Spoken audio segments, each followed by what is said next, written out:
When you start building up a massive library of images, metadata becomes essential and very important.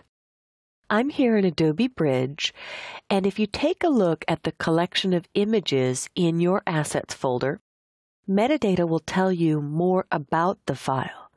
Metadata literally means extra data about the file that's written into the file. I'm going to go to a slightly different layout because my focus is on image editing. So if I hit Film Strip View, I get a lovely larger preview of the images in this folder. But I'm curious about where they were born.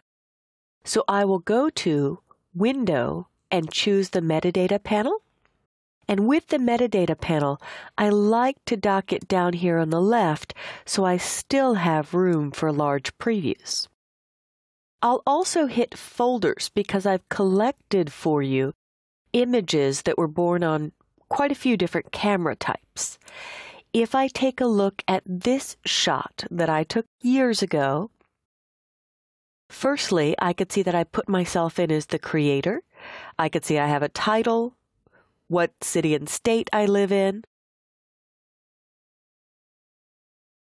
I could see it was taken in 2005, and I could see it was taken with my old Canon PowerShot SD300. If I select this image in the last year, it was taken in December 2011, and it was taken on my new iPhone 4S, which has the ability to shoot in HDR, high dynamic range. So as you look at each image, you'll see the model and the make in the metadata panel, plus the original date created. In fact, I think I've made this generic for most of them, but smartphones actually write in GPS, global positioning information, and I tend to make this anonymous or a public location in San Francisco. As I take a look at other shots, I have a few images from my baby photographer that she's granted me permission to use. And you can see that these are raw images that have been corrected using the raw dialog. You can also see that she shoots with the Canon EOS 5D. Now there are Canon people and there are Nikon people, and it seems in my collection of images for Video to Brain, I came across more Nikon. But in the photography groups in San Francisco, that's a huge debate. It's kind of like Mac or Windows. You really have one that you prefer, and the opposite is something that you don't understand why people use. So looking at some Nikon shots, Dan, one of the U.S. managers here, went to Israel.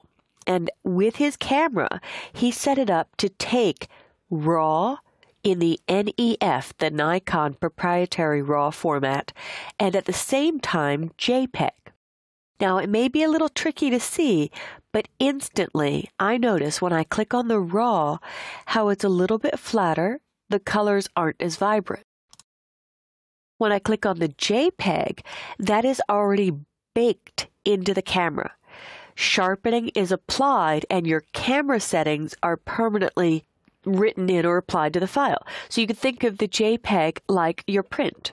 However, you could think of the RAW as something forever editable and open-ended, so you can make far greater moves to the color and control the amount of sharpening and the detail manually or by hand, adjust the exposure, do all the things that a traditional photographer would do in the darkroom. On this image, in Beautiful Images, the high key image, I actually put in the metadata in description a website for an article that every photographer should read, whether you're a hobbyist or high-end professional. I've got this open here, and it's Rendering the Print, The Art of Photography by Carl Lang. It's a few pages long, but it really explains the difference between JPEG and shooting in RAW. And there are debates on both sides. If you're a sports photographer, you have to shoot so many images and you can't really touch those. They go to the APY or the Associated Press instantly. So when those are uploaded, you don't have time on location to make corrections. You get your camera to the ideal shot and just pray you get the action shot that you want.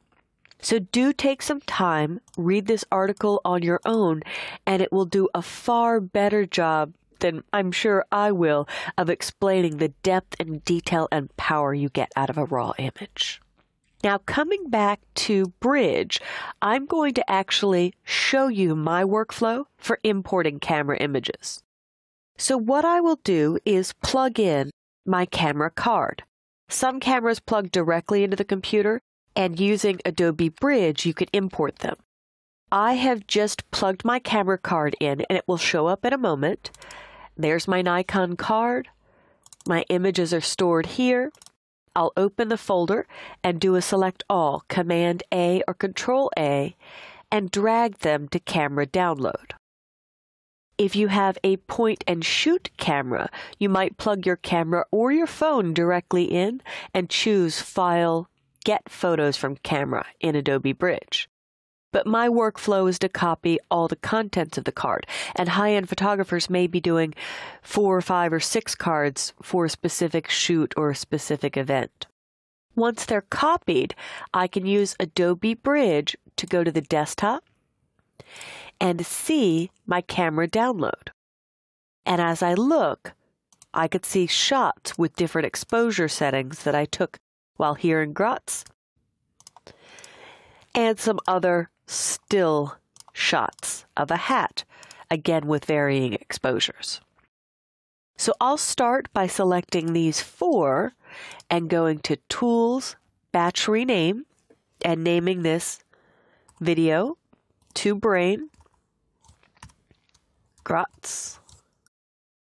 I don't typically do date created. I usually only do a sequence number starting at 1, and when there's less than 100 files, I do 2 digits. So I will click Rename. Now I will select the hats, Shift-click, Tools, Batch Rename, name them hats. And once I hit Rename, now I have useful file names that I can apply metadata to. So I will do a Select All, Command A or Control A in the content area.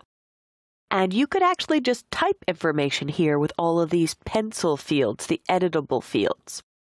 But I've built a template. So when I choose Append Metadata from the panel menu here, I've got one for my company, OLI. I choose OLI, and then I deselect and select just one to make sure it applied, and it wrote me in as the creator, my title, and so on. With these, I may also want to select and add a description or keyword. Grunge, green, hat, cross, logo. And then keywords, hat, green, sparkles, grunge. You're only as good as your keywords and descriptions when you build up massive image libraries because you need them to be searchable. Bridge can search thousands or millions of images simply by hitting it up here and going to the folder that contains all of your images, or the folder where you think the file you want may be. I'm going to hit Don't Show Again, and yes, apply the metadata to all the selected hats. And when I hit Apply and click away and click on one, you'll see all the description has been written in. So give batch renaming and applying metadata a shot on your own as you import or copy your images to your computer.